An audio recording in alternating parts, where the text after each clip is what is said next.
Hi guys, I'm Wheezy and welcome to my channel. Now let's dive into the review of the book.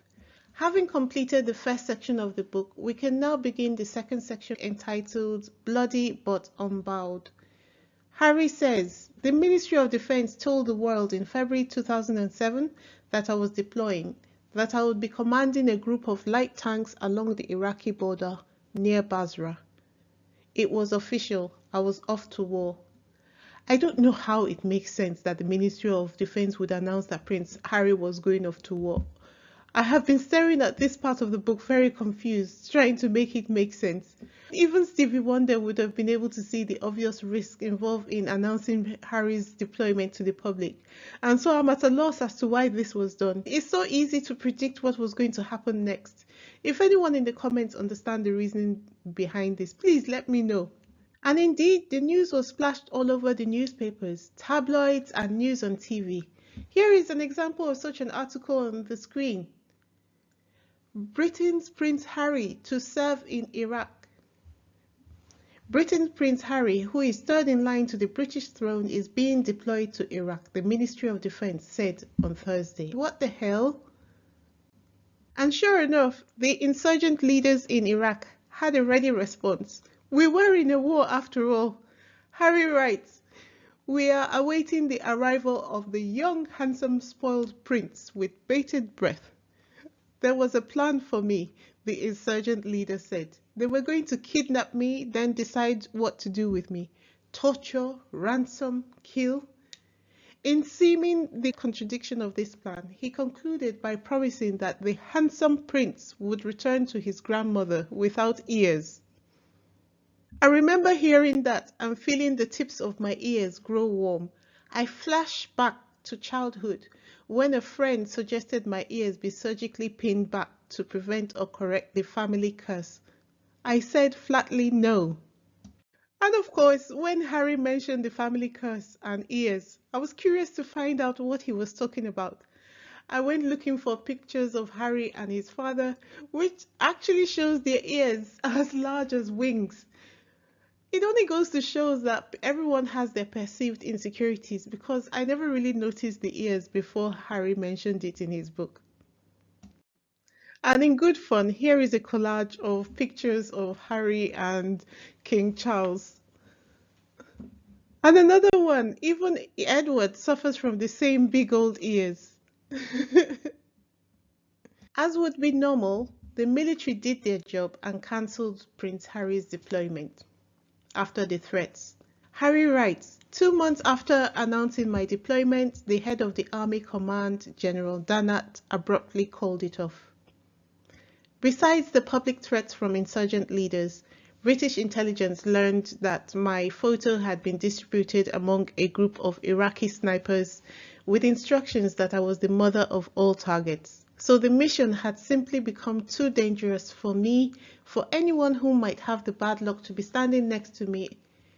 I'd become, in the assessment of Dannatt and others, a bullet magnet. And the reason, he writes, was the press. In his public statement cancelling my deployment, he blasted journalists for their overall coverage, their wild speculations, which has exacerbated the threat level.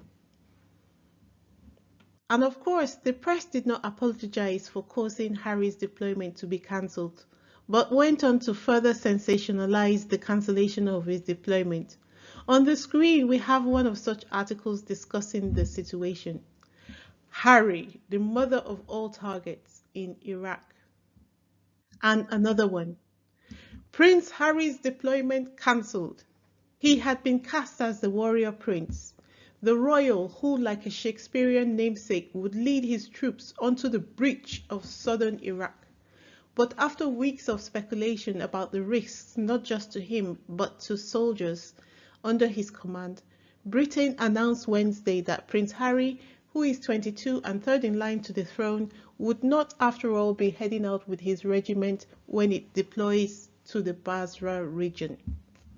Instead of the press to apologize, they used one of the tried and tested classic strategies for deflecting away from the harm they had caused. So Harry says, the following week, several papers reported that I was in deep depression, One or two, however, reported that the abrupt about face in my deployment had been my own doing. The coward story again. They said that behind the scenes, I'd pressed my superiors to pull the plug. Although I have to say that in this case, in my layman's opinion, I don't see why the Ministry of Defense should have had to announce Harry's deployments to the public in the first place. And maybe the military are more to blame for this fiasco than the media. So distraught, Harry did what a lot of people do before they learn more healthy ways of dealing with their disappointment, stress and anxiety. He sought solace in alcohol. It's important to note that he had attempted to discuss his disappointment with Chelsea and William, who were not much able to help. With regard to his discussion with William about what just happened, he was surprised by William's response because he felt like their status as heir and spare in the royal family did not affect their natural brotherly relationship, only to be caught short when things like this happened. Because he realized that William was not so sorry when things didn't go well for him. He realized that William didn't want him to outshine him. Harry says, not getting any comfort from any quarter, I looked for it in vodka and Red Bull and gin and tonic. I was photographed around this time going into or coming out of multiple clubhouses in the wee hours. Paps somehow knew. Around this time they began hitting me with their cameras deliberately, trying to incite me. They'd brush, smack, jostle, or just straight wallop me, hoping to get a rise, hoping I'd retaliate because that would create a better photo and thus more money in their pockets. A snap of me in 2007 fetched about £30,000, down payment on a flat. But a snap of me doing something aggressive, that might be a down payment on a house in the countryside. I got into one scrap that became big news. I came away with a swollen nose, and my bodyguard was livid. You made those paps rich, Harry. You happy? And that on the right is the newspaper article which told the sorry story of Harry's fight with a photographer. Following that ugly incident, Harry says, I remember leaving the club in London and being swarmed by 20 paps. They surrounded me. They surrounded the police car in which I was sitting. They threw themselves across the bonnet, all wearing football scarves around their faces and hoods over their heads. The uniform of terrorists everywhere. It was one of the scariest moments of my life, and I knew no one cared. Price you paid, people would say, though I never understood what they meant. Harry discusses here how out of control the paps were. I wonder how this is allowed, though. This should be harassment, right? Next, Prince Harry talks us through the 10th anniversary of his mother's death. Harry says, to mark the 10th anniversary of our mother's death, Willie and I organized a concert in her honor. The proceeds would go to her favorite charities and to a new charity I'd just launched, Sentebale. Its mission, the fight against HIV in Lesotho, particularly among children. Sentebale is the Lesotho word for forget-me-not, mommy's favorite flower. Nervous and emotionally overwhelmed, Prince Harry and Prince William were welcomed onto the stage by Elton John. He says he believes that they could have done a better job of reminding the world of her sterling qualities, her once-in-a-millennium magic. Prince Harry always seemed to express guilt, reference to his mom. He always seemed to feel he was not showing her enough love or wasn't properly standing up for her, or felt such a devastating guilt, even when he was having fun. Then he went home to Botswana. I found his relationship with Tej very sweet. Look at what he says about how he came to call her mom. So Harry says, one afternoon, as we were all getting ready for a walk, Tej started nagging me. Bring the hat, yeah, and sunscreen, lots of sunscreen. Spike, you're going to fry with that pale skin. All right, Spike, okay, Mom. It just flew out of my mouth. I heard it and stopped. Tej heard it and stopped, but I didn't correct myself. Tej looked shocked, but also moved. I was also moved as well. Thereafter, I called her Mom all the time. It felt good for both of us, although I made a point always to call her Mom rather than Mum. Good for Harry. This relationship with Teach and Mike may have just been the relationship that saved his life. Being able to be with them helped him heal from the disappointment of his deployment being cancelled so that he could find a place or find the space he needed to reset and take back the reins of his life. After he'd spent some time recovering from his disappointment, Harry returned to the UK and he recounts requesting a meeting with his commanding officer, Colonel Ed Smith Osborne. I love his description of the man. Harry says, I admired Colonel Ed and I was fascinated by him. He wasn't put together like other men. He wasn't put together like any other human I'd encountered. The basic ingredients were different: scrap iron, steel wool, lion's blood. He looked different too. His face was long like a horse's face, but not equine smooth.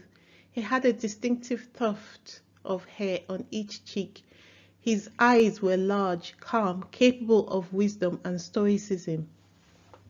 Colonel Ed, as Prince Harry calls him, suggested he could become a forward air controller in Afghanistan. Intrigued, Prince Harry took on the training needed in the Yorkshire Dales in the UK. I was fascinated by Prince Harry's description of Colonel Ed. I went looking for more information about him. I wanted to know why Harry's described him as being capable of wisdom rather than just being wise. As I said in my earlier reviews, to get the full gist of this book, you have to be sensitive to the subtle hints intertwined in the wording of the author's narration.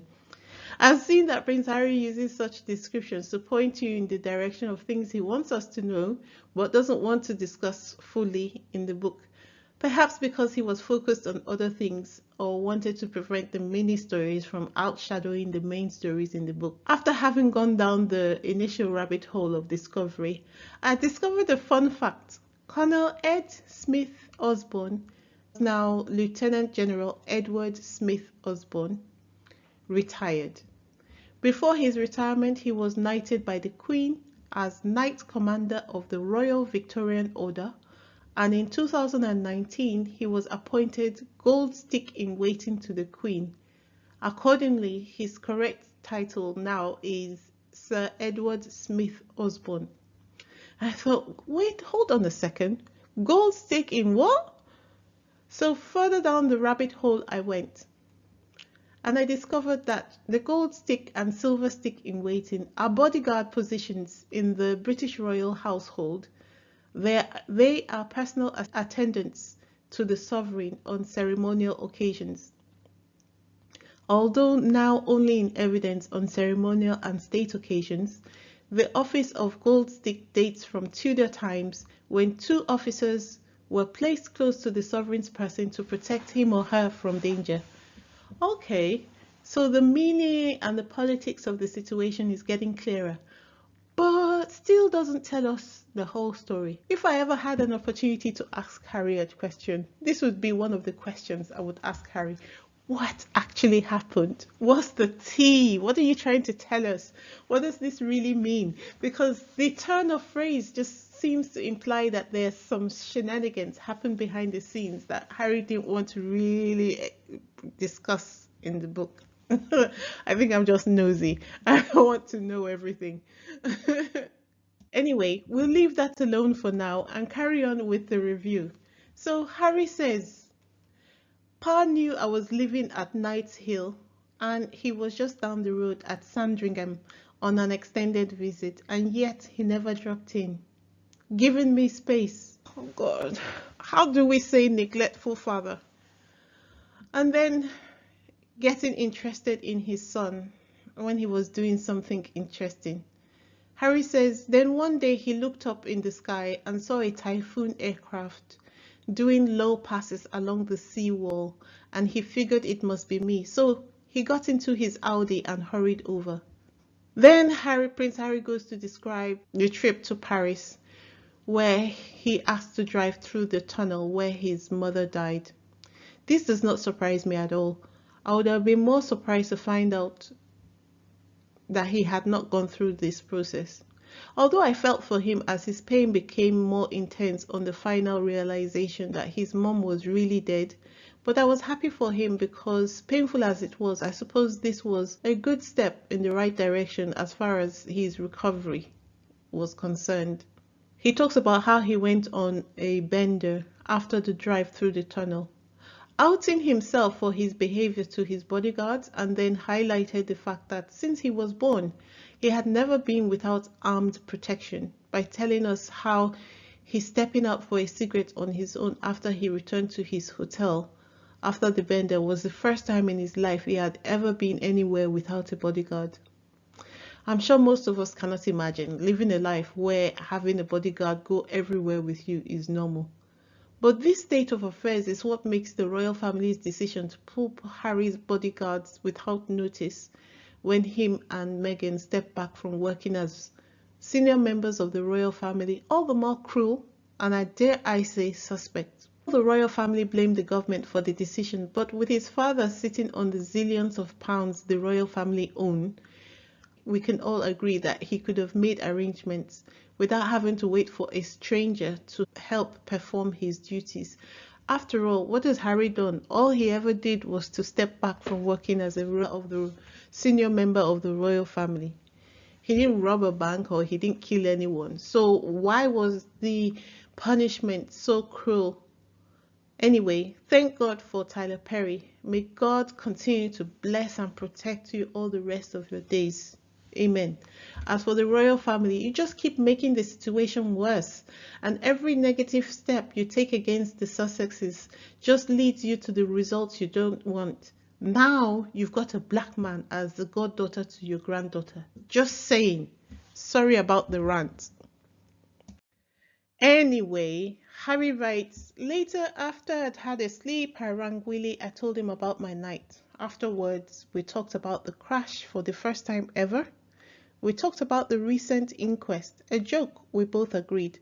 The final written report was an insult, fanciful, riddled with basic factual errors and gaping logical holes. It raised more questions than it answered. We'd issue a statement, jointly call for the inquiry to be reopened, maybe hold a press conference. We were both talked out of it by the powers that be. As much as they accuse Harry of talking too much, you will note that Prince Harry does not mention who talked him out of reopening the case. And if there was another question I wanted to ask, I would ask, who talked him out of reopening the case? I think that would be like some more good tea that the public deserves to know. Then Harry talks us through how he went back on tour, this time in secret with the assistance of Colonel Ed and his assistant.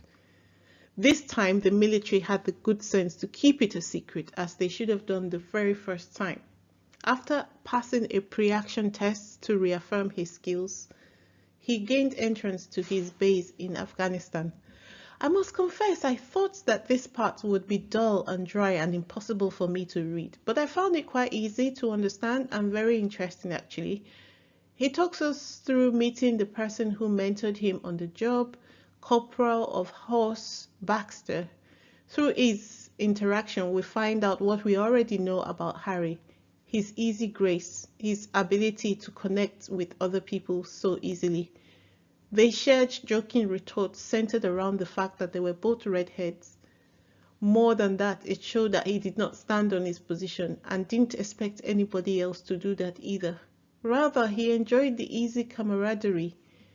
He discusses learning the job, settling into it, and then finding out that he loved the anonymity that the job gave him as Widow 67. There are some parts of the book that just hit you if you're paying attention, and this is one. After all the training and wrangling to get here, he finally found a place where he could be useful, and he felt quite peaceful about it. Harry says, I confess I was happy. This was important work, patriotic work. I was using skills honed in the Dales and Sandringham and all the way to boyhood. Even to Balmoral, there was a bright line connecting my stalking with Sandy and my work here now. I was an English soldier on the battlefield. At last, a role for which I had been preparing all my life. I was also Widow 67.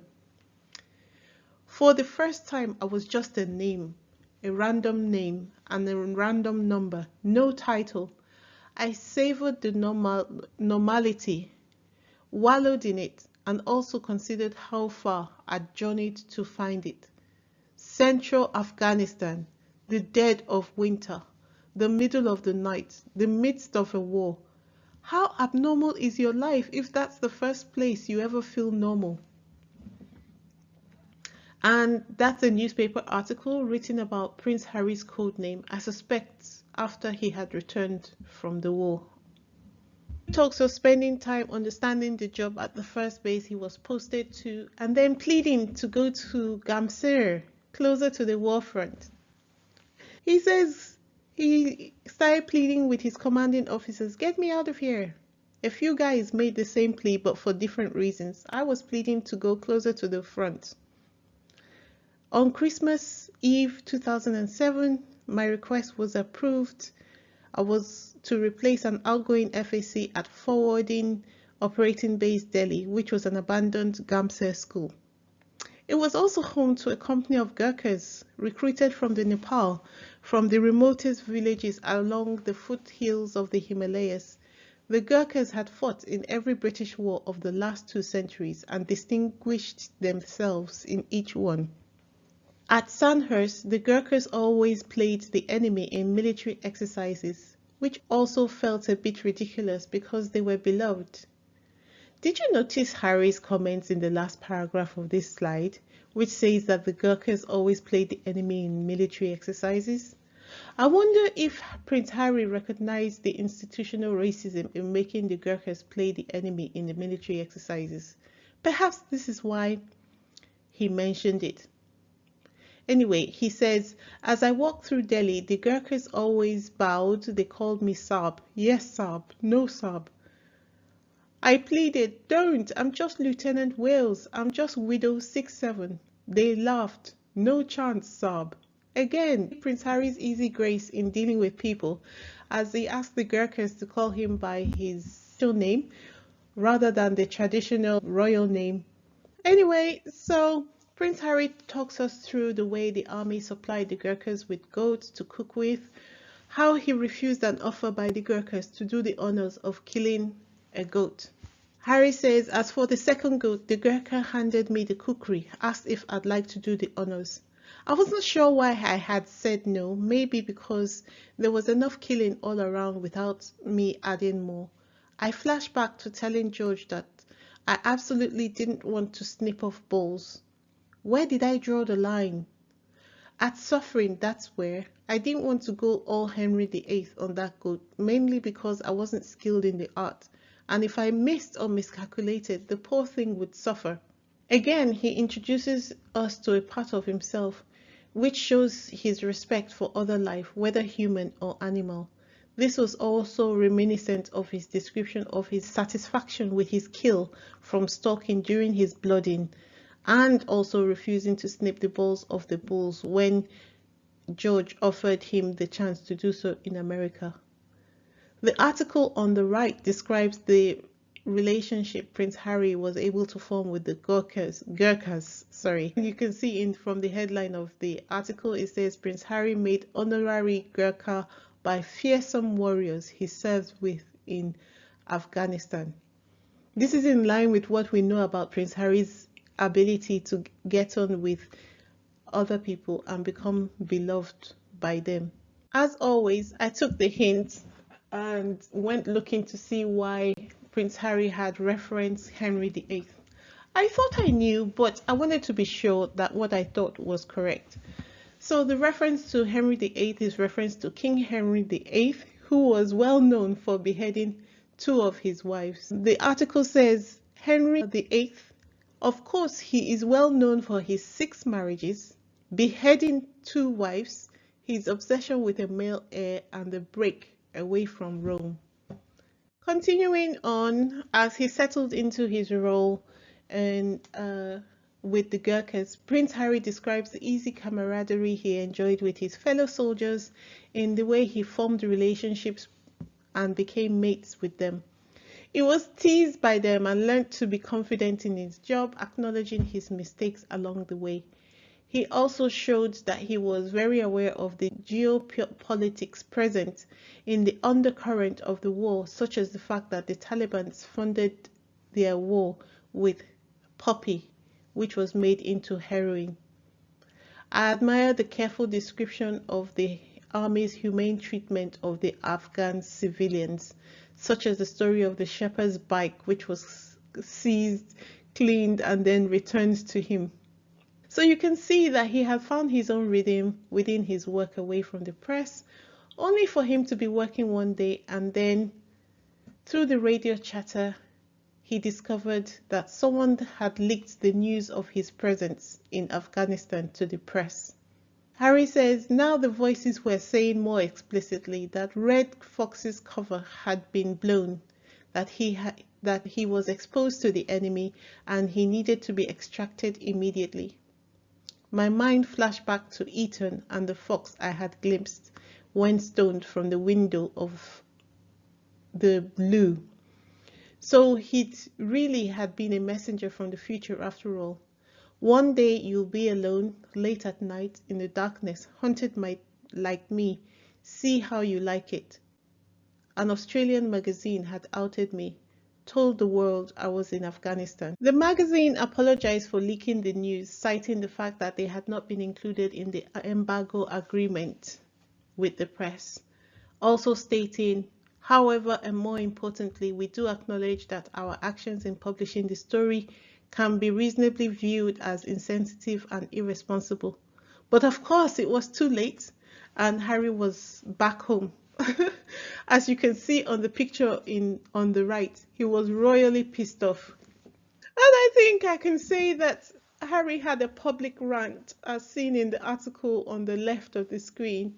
Harry spoke candidly of his regrets at coming home early, and as he said, he would relish the chance to prove himself again in battle. As third in line to the British throne, it was feared Harry had become a prime target for Taliban fighters when his involvement in the war was revealed February 28. It's something I would love to do, he said in a pooled interview. I don't want to sit around Windsor because I generally don't like England that much.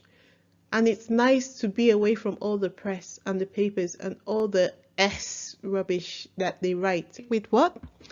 Harry said, I don't want to sit around Windsor because I generally don't like England that much. No, I didn't hear properly. What did he say? Because I generally don't like England that much. Okay, I thought I didn't hear properly. After Prince Harry and Princess Meghan stepped back from royal duties and the media started blaming Meghan, I used to try to remember this article because I distinctly remember this interview where he said he didn't like UK that much because of the press, way before he ever met Meghan. Here are more pictures of him after the press conference on his way home with Prince Charles and William when they came to pick him up. And of course, after that disappointing experience, he went to his emotional home in Botswana. Harry says, after a day or two, I rang Chelsea. I was asked to see her, begged. She was in Cape Town. She invited me to come. Yes, I thought, that's what I need right now. A day or two with Chelsea and her folks. After, she and I ran off to Botswana, met up with the gang. We started at Tej and Mike's house, big hugs and kisses at the door. They'd been worried sick about me. They fed me and Mike kept handing me drinks. And I was in the place I loved the most, under the sky I loved most. So happy that at one point I wondered if I might not have tears in my eyes. The press followed him and Chelsea on their boat getaway, which was supposed to be about him trying to recover from the disappointment of having to leave the war early because the press had leaked his involvement to the world. The same press which had caused his distress in the first place were following him about on his recovery. Do the press really not understand why he does not like them? Sorry, scratch that. I'm sure they do.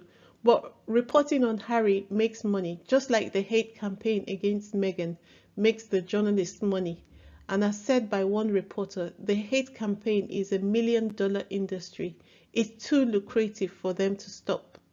Hating Meghan, Benjamin Ryan says, is a billion-dollar industry. It will never stop. Too many people make a living off of it. So after spending time with Chelsea, he began to get reports from Chelsea about the harassment she was receiving from the media. She had started noticing that they were turning up everywhere she was going to.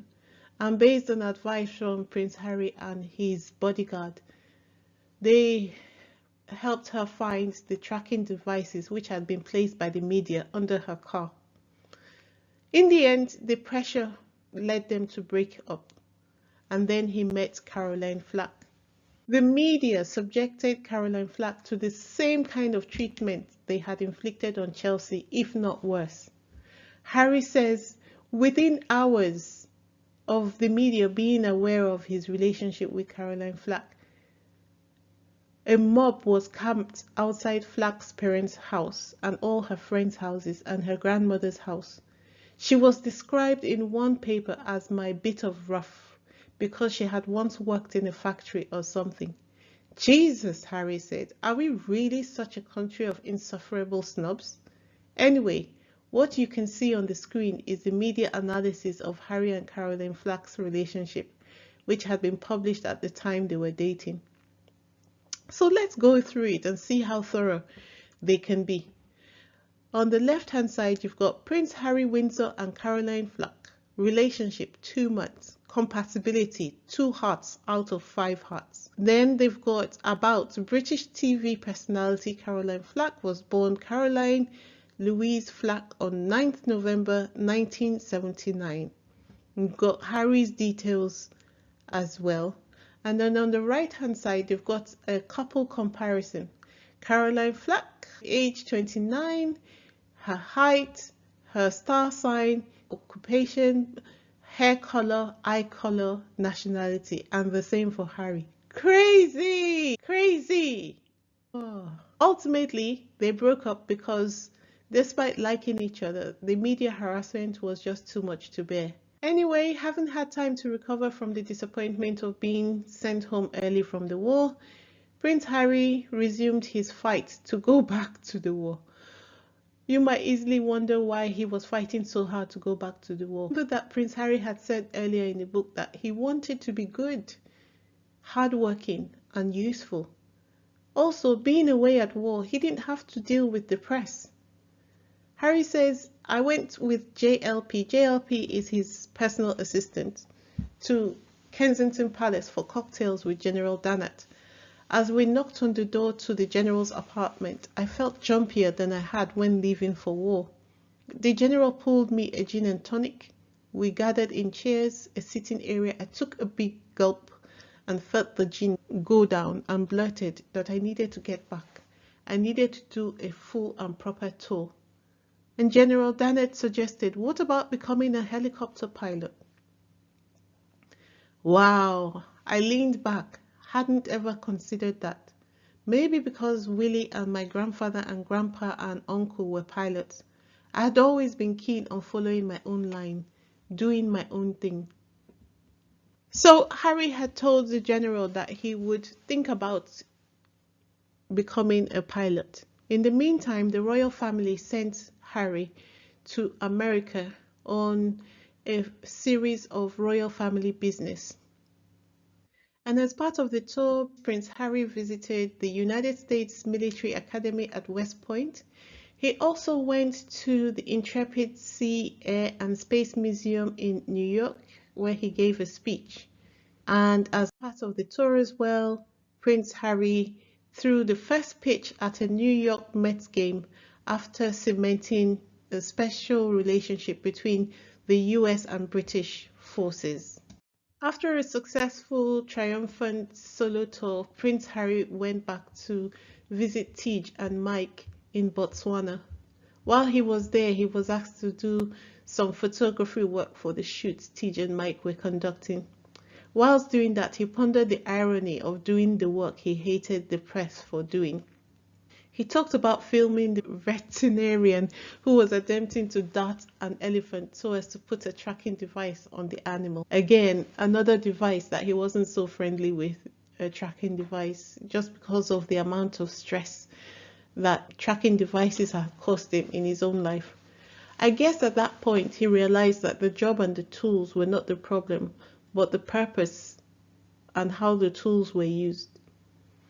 This made me remember a picture I had seen of Harry and Meghan in Botswana. You also note again that another pattern of behavior had developed. Every time Harry completed a major function in his life, whether as a royal or soldier, he went to Botswana to recuperate. Many questions come to mind. How did he manage to keep his trips to Botswana so secret? I also think that since his emotional support system was in Botswana, although the royal family would have considered themselves to be Harry's main support, but their emotional neglect caused them to lose their power over Harry. If I'm correct, the first place Harry took Meghan was Botswana, almost as though he wanted Tej and Mike's approval first before going deeper into the relationship.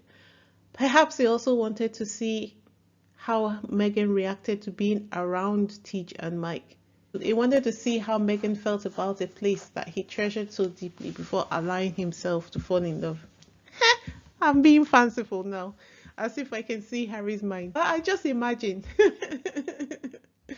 So just after his lovely summer with Tej and Mike, an ugly scandal reared its ugly head. Harry says, right at the turn of the new year, 2009, a video went viral. Me as a cadet sitting with other cadets at an airport. Cyprus perhaps, or maybe waiting to fly to Cyprus. Anyway, he was doing a video and he called one of his friends, Ahmed Raza Khan, a Pakistani, the P word. I don't know what YouTube's guidelines on such words are, so I'm not going to say the word here. He says, I didn't know that the P word was a slur. Growing up, I had heard so many people use that word and never saw anyone flinch or cringe, never suspected them of being the R word. Neither did I know anything about unconscious bias. I was 21, awash in isolation and privilege. If I thought anything about this word at all, I thought it was like Aussie, harmless. This opened the door for the conversation about unconscious bias. This is such an emotionally charged subject, but I'm going to attempt to analyze it here. I also found this term difficult to understand and put into context because, as I said, the subject of racism is an emotionally charged subject for anyone, especially an ethnic minority. However, in my work, I have to relate to all races. And when you're friendly enough with other races, you find that a lot of them act with prejudice. I found out that some of them often do it without thinking about what they're saying or doing. They discriminate against an ethnic minority because that is their culture to do so, without really thinking about the meaning of their action. And when they discriminate, when they carry out an action which is actually discriminatory against a person of ethnic minority, they're often emboldened to continue to do so because they have support among their own race for their actions. I was having a casual conversation with a client of mine who said they didn't understand what the big deal is. Why is asking what a baby's color is going to be a problem? So I took a deep breath and I said, as I understand it and I feel emotionally, it's because you're asking this question of a person who already feels othered by and is conscious of their position as an ethnic minority. People of color or Africans do not typically ask a pregnant woman what the color of their child is going to be. Sure, we might joke and say we think the child may look like the father or the mother, but we don't often ask questions about the color the baby is going to come out as.